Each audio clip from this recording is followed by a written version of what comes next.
Pagkatapos ng misa, dito kami sa labas. Makuha ng mga video. Pagkatapos ng misa, may despedida party itong si Father Joe. Lilipat na sa ibang parokya.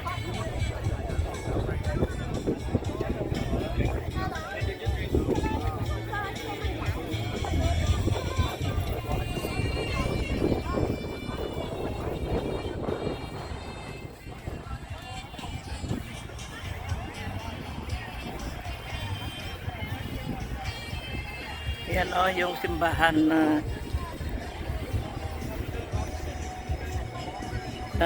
katandaan namin ng misa.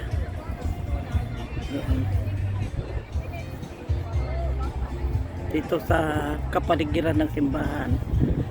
Yung third mass, dinanap ang despedida party ni Father Joe.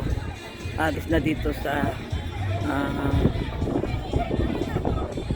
Francis de Sales Church, Paris Church.